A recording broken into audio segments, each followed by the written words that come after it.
الشيطان الرجيم بسم الله الرحمن الرحيم والصلاة والسلام على إمام المتقين وقائد المجاهدين وصلوا عليه وسلموا تسليما اللهم صل على سيدنا شفينا حبيبنا مولانا محمد وعلى آل سيدنا شفينا حبيبنا مولانا محمد وبارك وسلم. قال الله تعالى في القرآن المجيد والفرقان الحميد أعوذ بالله من الشيطان الرجيم بسم الله الرحمن الرحيم كتب عليكم الصيام كما كتب على الذين من قبلكم لعلكم تتقون. صدق اللہ العظیم.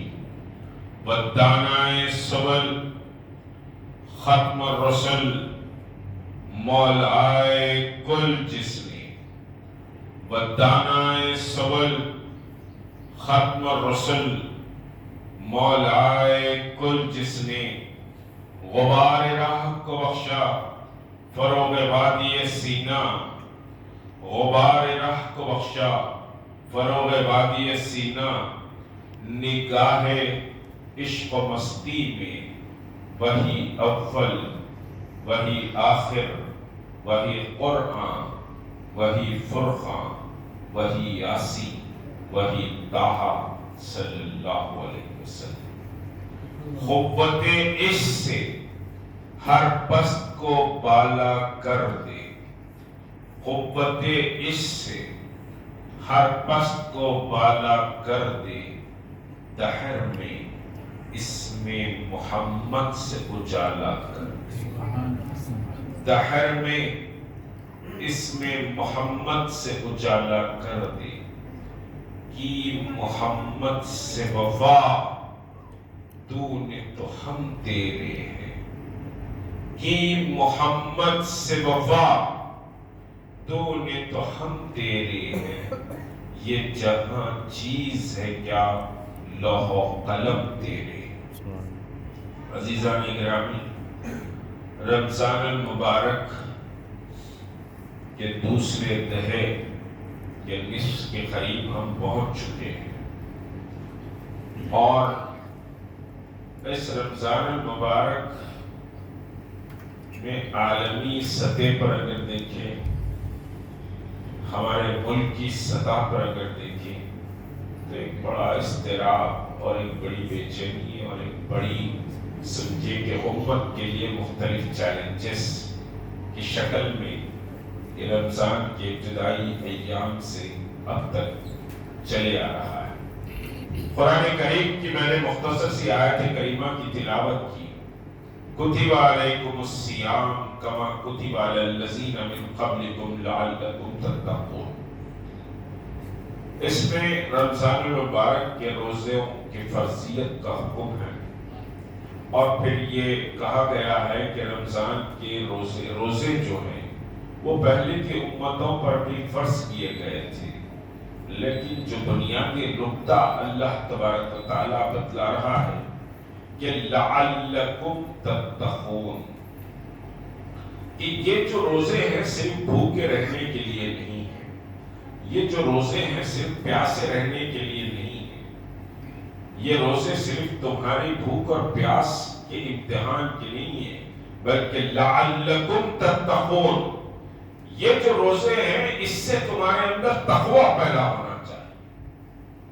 اور تقوی کیا ہے؟ تقوی یہ ہے کہ اللہ تبارک و تعالیٰ کا خوف اور اس کے سامنے جواب دہی کے تصور سے تم زندگی گزارو. تمہارا جو بھی عمل ہو.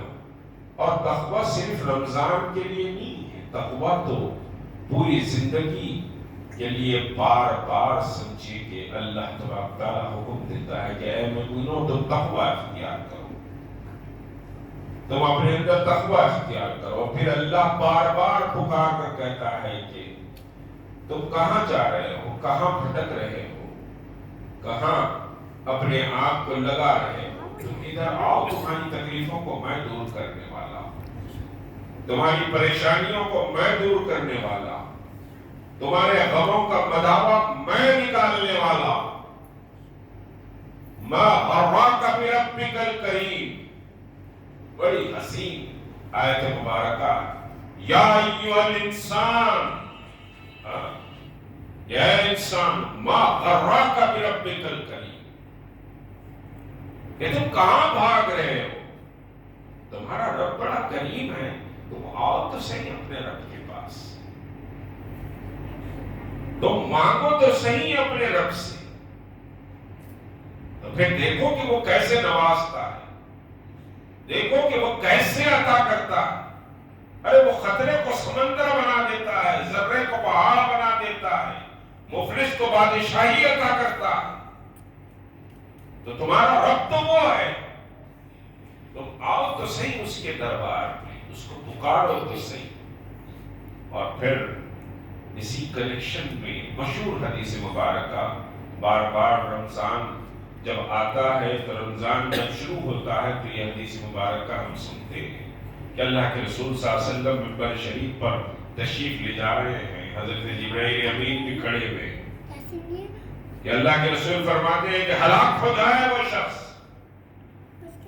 جس نے رمضان کو پاوے اور اپنی بخشش نہ کروا لے. بہت زبردست سمجھیے، یہ جو حدیث مبارکہ ہے یہ انسانی زندگی میں بہت بڑی تبدیلی لانے اگر اس حدیث مبارکہ کو سمجھ جائیں کہ اللہ کے رسول فرما رہے ہیں کہ ہلاک ہو جائے وہ شخص جو رمضان کو پائے اور اپنی بخشش نہ کروا لے.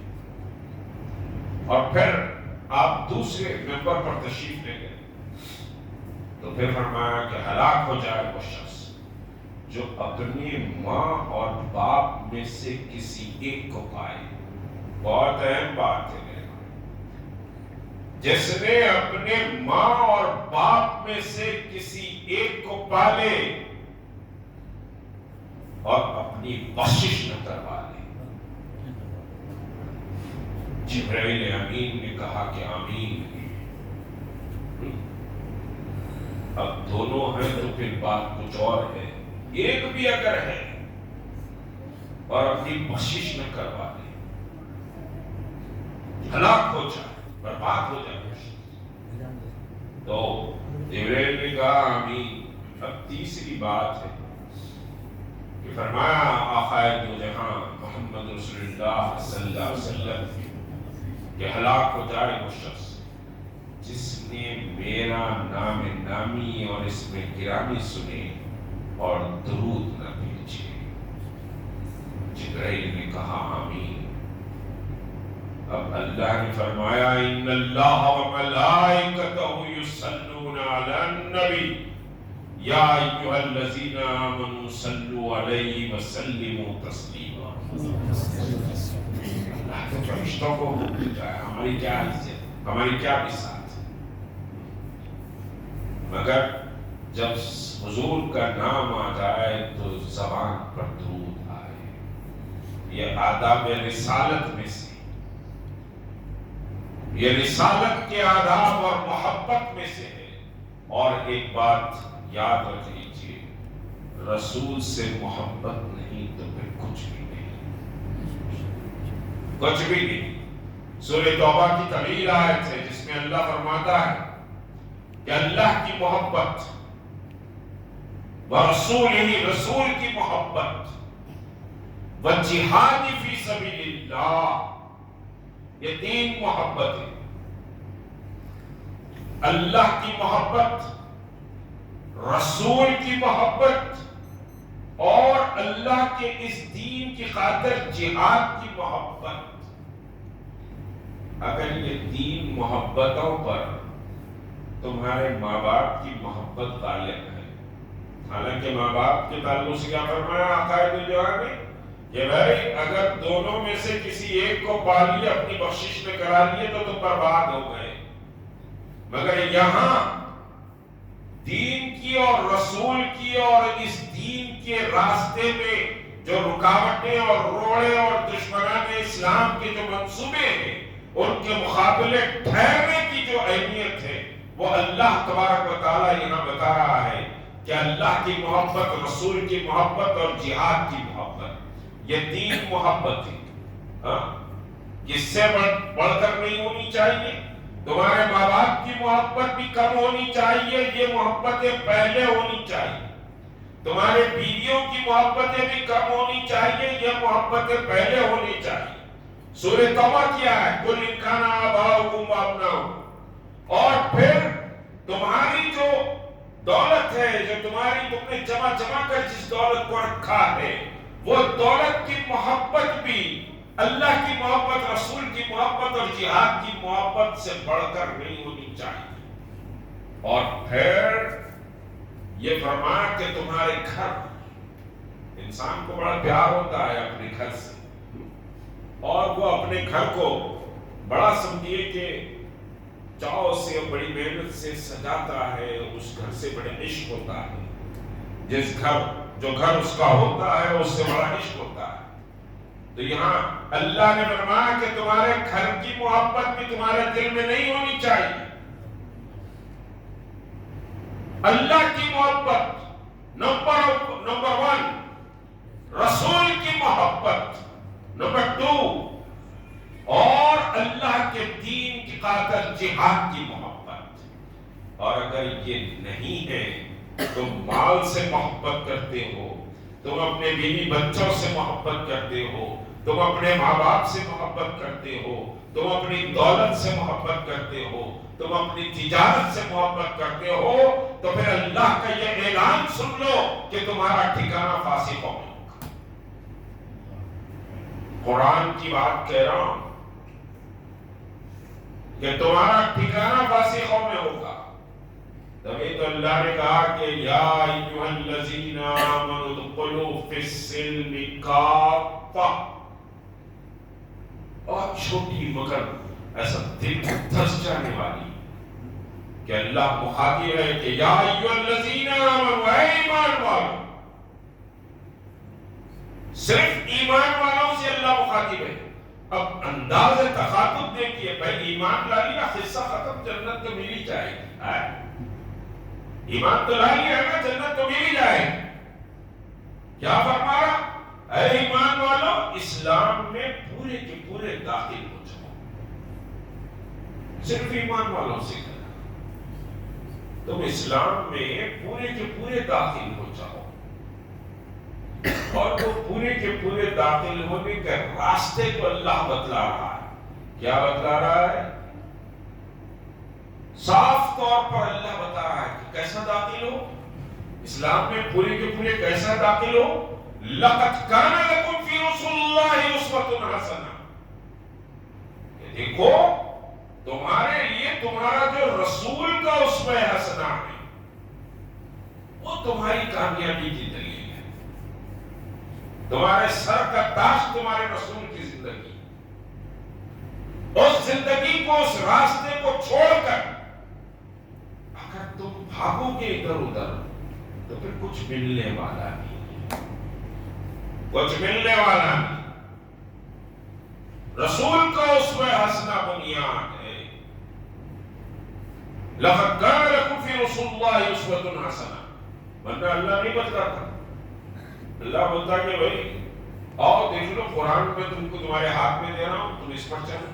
بے شک قرآن پر چلنے کی بات اللہ نے کہی ہے، لیکن جو کی دی ہے کہ وہ تمہارے رسول کا اسوہ حسنہ بنیاد ہے۔ تو یہ جو رمضان المبارک ہے، یہ صرف روزہ رہنے، غروب سے پہلے سحر کر لے، پھر سمجھے کہ غروب کے بعد افطار کر لے، اس کا نام رمضان نہیں۔ لعلکم تتقون، تمہارے اندر تقویٰ پیدا۔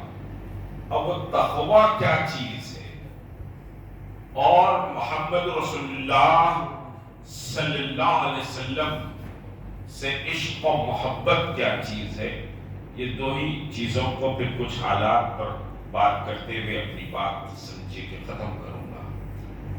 پہلی چیز آئی، عشق رسول کیا ہے۔ بار بار کہتا ہوں اور اس سے ایمان کو تازگی بھی محسوس کرتا ہوں۔ عشق رسول کیا ہے؟ رسول نے جو بات کہہ دی تو اس بات کی اہمیت کیا ہے؟ اس کی اہمیت کیا ہے؟ مسجد نبوی تھی، صحابہ اکرام بیٹھے ہوئے ہیں، اور صحابہ اکرام میں حضرت علی شیر خدا کرم اللہ وجہہ بھی۔ بعض صحابہ نے پوچھا کہ علی، وہ رات بڑی سخت رات تھی ہوگی نا، جس رات کو اللہ کے رسول مکے سے مدینے کو ہجرت کر رہے تھے، جس رات کو اللہ کے رسول مکے سے مدینے کو ہجرت کر رہے تھے، اور تمام کفاران قریش اللہ کے رسول کے گھر کو گھیرے ہوئے تھے، اور اللہ کے رسول تم کو یہ فرمائے کہ علی صبح ہو جائے تو یہ امانتیں میرے پاس ہیں، مکے والوں کی یہ امانتیں ہیں، صبح ہو جائے تو یہ امانتیں واپس کر دینا، کیونکہ میرا رسول صادق الامین تھے۔ مکے کے دشمن بھی آپ کی صداقت اور آپ کی امانتداری کی گواہی دیتے تھے۔ یاد رکھیے کہ دشمن بھی ہے تو اس سے دھوکہ نہیں دے سکتے اس کو۔ صداقت اور امانت ایمان کی جڑیں ہیں۔ تو اللہ کے رسول صلی اللہ علیہ وسلم نے حضرت علی کو فرمایا کہ علی میرے بستر پر سو جاؤ، یہ لوگوں مکے کے لوگوں کی امانتیں ہیں، صبح ہو تو یہ واپس کر دینا۔ اب پورے دشمن گھر کو گھیرا ہوا، کب کس کی تلوار چل جائے پتہ نہیں، کب حملہ ہو جائے پتہ نہیں۔ میں عشق رسول بتلا رہا ہوں، اور پھر محمد رسول اللہ صلی اللہ علیہ وسلم کی بات پر کیسے یقین و ایمان کی منزل اصحاب نبی کریم صلی اللہ علیہ وسلم میں تھی کہ صحابہ نے پوچھا مسجد نبوی میں جب ہجرت ہو گئی، آ گئے مدینے کو، سب سکون سے ہیں، تو علی وہ رات تو تم نہیں سوئے ہوں گے، کیونکہ وہ رات تو موت کی رات ہے، گھروٹ بدل کر تم پوری رات گزارے ہوں گے کہ کون سا لمحہ جو حملہ ہو جائے۔ شیر خدا نے کیا حسین جواب دیا۔ حضرت علی نے کہا، مسکراتے ہوئے کہا، سنو، علی پوری زندگی اطمینان سے نہیں سویا،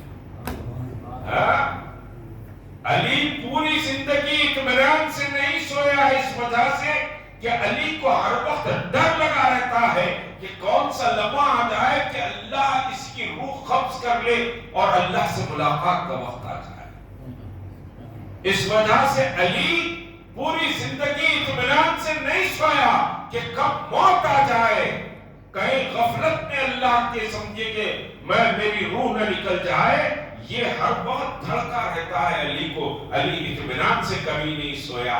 پھر علی نے مسکرا کر کہا، خدا کی قسم، وہ رات تھی جو رات محمد رسول اللہ نے کہا، علی یہ امانتیں ہیں، صبح ہو تو یہ امانتیں دے دینا، اور مدینے میں فلاں مقام پر آ کر مجھ سے مل لینا۔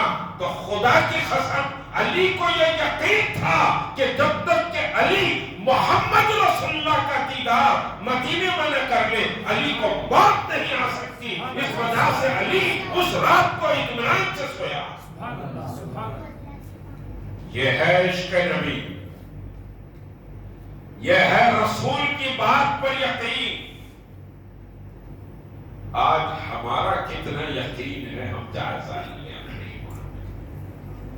چھوٹی سی بات ہے، پھر عنوان کو اسی کنیکشن میں ایک اور واقعہ رکھو۔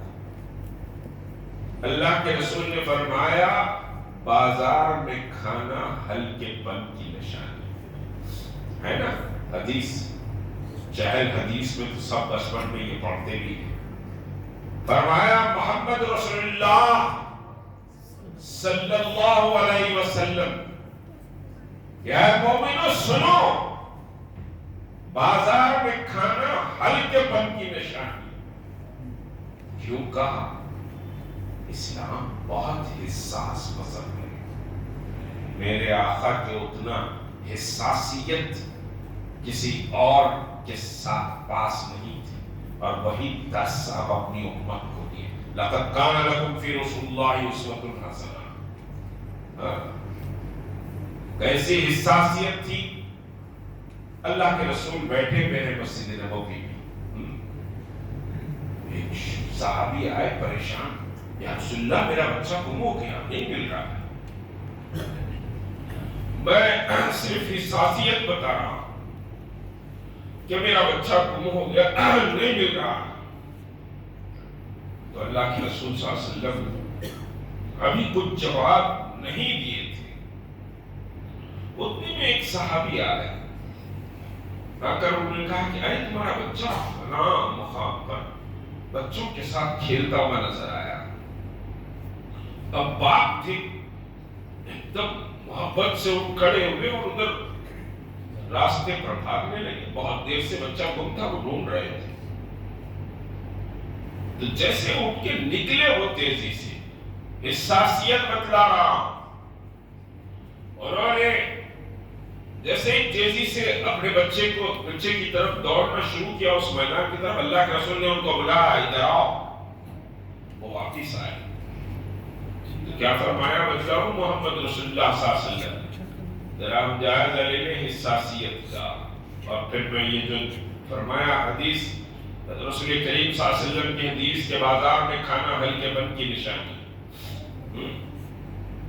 اللہ کے رسول نے ان کو بلا کر کہا کہ سنو، تمہارا بیٹا بہت دیر سے گم ہے، تم پریشان تھے، اور اس مقام پر جہاں تمہارا بیٹا کھیل رہا ہے وہاں تم جا کر اے میرے بیٹے بول کے اس کو بلا کے فوری گلے سے مت لگانا، گلے سے مت لگانا۔ انہوں نے کہا کہ یا رسول اللہ وہ میرا بیٹا ہے، میں گلے سے کیوں نہ لگاؤں، میں بہت پریشان ہوں صبح سے۔ تو اللہ کے رسول نے فرمایا کہ وہ بچوں کے ساتھ کھیل رہا ہے، ان بچوں میں کچھ بچے ایسے بھی ہوں گے جن کے باپ نہیں ہوں گے، اور تم میرے بیٹے کہہ کر اس کو گلے سے لگاؤ گے تو وہ یتیم بچوں کو اپنے باپ کی یاد آ جائے گی۔ اس یاد سے بچانے کے لیے تم اس کا ہاتھ پکڑ کر دور لے جا کر محبت کرو۔ کتنا حساس دین ہے محمد رسول اللہ نے بتلایا۔ کہا کہ تم بازاروں میں مت کھاؤ یہ ہلکے پن کی نشانی۔ تم کچھ کھا رہے ہو بازار میں اپنے مزاج اور اپنا لطف لیتے ہوئے، کوئی ایسا غریب بھی گزرتا ہوگا جس کے دل میں یہ خواہش ہوگی کہ وہ بھی یہ چیز کھائے، لیکن وہ آہ بھر کے اگر گزر جائے تو ساری برکتیں اور ساری نعمتیں ختم ہو گئی۔ اس وجہ سے فرمایا محمد رسول اللہ نے کہ بازار میں کھانا ہلکے پن کی نشانی۔ جو ہلکے ہیں وہ بازار میں اپنی شان و شوکت کا مظاہرہ کر کے کھاتے ہیں۔ اور آج عالم کیا ہے؟ ہم سمجھتے ہیں کہ رمضان تو بغاوت رسول کا مہینہ آ گیا صلی اللہ علیہ وسلم، ہم تو بغاوت کریں گے، ہم سڑکوں پہ کھائیں گے، کھڑے کھڑے کھائیں گے، کھانے کی تہذیب بتلائی گئی۔ ارے تم پانی پیو تو بیٹھ کر پیو، یہ حکم دیا گیا ہے۔ اسلام ایک مہذب مذہب ہے، ہم ایک تہذیب یافتہ قوم ہیں۔ کھڑے کھڑے لب لب سڑکوں پہ کھانے، یہ مسلمانیت ہے، یہ محمد رسول اللہ کی غلامی۔ یہ میں ایسی بات نہیں کہہ رہا ہوں، میں فیکٹ آف دی مسلم کہہ رہا ہوں، پھر اس کے اثرات کیا پڑتے ہیں وہ بتلاؤں گا۔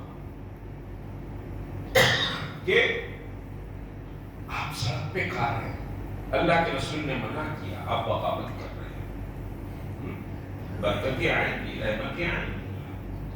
اب تو یہ ہے کہ میں افطار ہو رہا، سڑک پہ کھڑے کھڑے افطار کر رہے یار، کیا بولے تو محلے کا افطار ہے، ارے فلاں سندھی کے ایم ایل اے صاحب، فلاں سیاسی صاحب یا فلاں تاجر صاحب، فلاں صاحب افطار دے۔ یاد رکھیے کہ افطار روزے کے بعد سب سے بڑی عبادت ہے، اور وہ لمحات ہے افطار کے جبکہ بندہ اللہ کی خاطر دن تمام اپنے آپ کو، اپنے نفس کو روکے رکھتا ہے اللہ کی رضا کے لیے، اللہ کو خوش کرنے کے لیے، اللہ کی رضا کے لیے۔ پیاس لگ رہی ہے، پانی نہیں پی رہا ہے، بھوک لگ رہی ہے، کھانا نہیں کھا رہا، غصہ آ رہا اس کو گالی دینا، میرا روزہ ہے، گالی نہ کو دے باپ، بری نظر پڑ رہی ہے، نظر نیچے کر رہا ہے کہ بھائی میرا روزہ ہے، زبان سے مغلظات بند ہیں، سجدے زیادہ ہو گئے ہیں، ذکر و اذکار زیادہ ہو گیا ہے، بھوک اور پیاس کو برداشت کر رہا ہے اللہ کے لیے، اور جب افطار کا وقت آتا ہے وہ بندہ ہاتھ اٹھاتا ہے رب کائنات سے اپنے لیے یا پھر امت کے لیے، رشتہ داروں کے لیے سوال کرتا ہے، تو اللہ کی رحمت جوش میں آتی ہے، اور پھر اس بندے کو جو دن تمام اللہ کی خاطر اپنے نفس کو مارا، اللہ سب کچھ عطا کرتا ہے۔ یہ لمحات ہے افطار کی کہ جہاں اللہ آپ سے راضی ہو کر عطا کرتا ہے۔ اب آپ سڑک پہ کھڑے ہوئے، میں باقی رسول بن کے کھڑا ہوں، کیونکہ میرے رسول نے کہا کہ بازار میں کھانا ہلکے پن کی نشانی، نعوذ باللہ، رسول اللہ غلط، میں صحیح، میں سڑک پہ کھلا کھا رہا ہوں اور پھر کھڑے رہ کے کھاؤں گا۔ یہ وہ گھومنے والے، گوبروں کو پوچھنے والے، فلاں جانوروں کی پوجا کرنے والے یہ حرکتیں کر لیتے، آپ کریں گے، سڑکوں پہ کھڑے کھڑے کھائیں گے، سڑکوں پہ کھڑے کھڑے رسول اللہ نے منع کیا، اور پھر کھانے کی تہذیب ہے آپ کے پاس، تہذیب سکھائی گئی، بغیر ہاتھ دھوئے کے بس اٹھا آیا آ کے ٹھہر گیا افطار میں، بھائی پورے سمجھے کہ ایڈورسٹی سے۔ اب پھر اس کے بعد افطار میں کھڑے میں ہیں سڑک پہ، تو نظارے کیسے؟ کیا ہے ادھر رکھا، انہیں آیا انہیں نہیں آیا، تو کیا کرا، تم کب آیا، اتنے تو بہت سارے ہوتے، اللہ کا سب، یعنی جو وقت اللہ سے مانگنے کا تھا وہ وقت تبصروں میں چلے گیا۔ اب قرآن کہہ رہا ہے لقد کان لکم فی رسول اللہ اسوۃ حسنہ، تم رسول کے اسوہ حسنہ پر چلو تو عزت ملے گی، تو وقار ملے گا، سر پہ تاج سجایا جائے گا اگر تم محمد رسول اللہ کے اسوہ حسنہ پر چلو۔ اب رسول کے اسوہ حسنہ کو ہٹا کے میں اپنی مرضی، اپنی کنویننسی کو، اپنے مزاج کو خوش کرنے کے لیے سب کچھ کر رہا ہوں، تو عزت ملے گی۔ تم کروڑوں میں رہو، تم اربوں میں کھیلو، تمہاری تعداد کروڑوں میں رہو، تمہارے پاس ارب ہا روپیہ رہے، لیکن عزت نہیں ملتی۔ عزت ملے گی دامن محمد رسول اللہ، عزت وہی ہے۔ حضرت عمر بیت المقدس کے فتح کے لیے کنجیاں لینے جا رہے تھے، سمجھے؟ آج وہ بیت المقدس میں کل بڑا حادثہ پیش آیا، قبلہ اول ہے بیت المقدس، وہاں مسلسل حملے کر رہے ہیں یہودی، اور دنیا میں دینی مقامات متبرک، بیت اللہ اور مسجد نبوی اور بیت المقدس، یہ تین کا ذکر قرآن میں آیا ہے، اور تینوں کے فضائل پر بے شمار احادیث بھی ہیں۔ اور آج وہ بیت المقدس یہودیوں کے قبضے میں. حضرت عمر بن خطاب بیت المقدس کی کنجیاں لینے جا رہے تھے. میں دامن محمد رسول اللہ سے وابستگی کی اہمیت اور اس کی قیمت بتا رہا ہوں. جا رہے تھے, ایک اونٹ کو لیا, ایک غلام کو ساتھ لیا, مشہور ہے سب جانتے ہیں. جب قریب آئے تو 3 کمانڈرز مسلمانوں کے مختلف مقامات پر جو لڑ رہے تھے, حضرت ابو عبیدہ, حضرت حسن بن شجیع,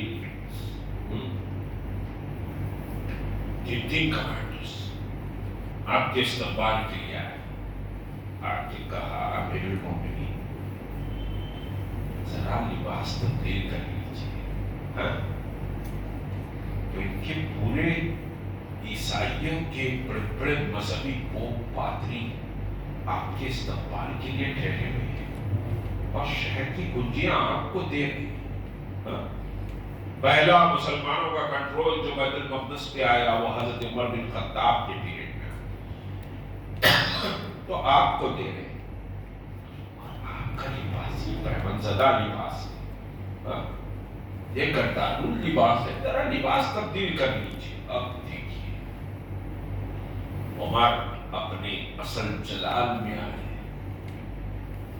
چہرے امیر المومنین دمدمہ اٹھا, زمین پر جھکے, کچھ کنکریاں اٹھائیں اور اٹھا کر وہ جلیل القدر صحابہ جو کمانڈرز تھے ان کے منہ پر مار کر کہا, تم سمجھتے ہو تمہاری تلواریں اور یہ لباس ہم کو عزت عطا کر رہا ہے, اس کی وجہ سے فتوحات ہو رہی ہیں.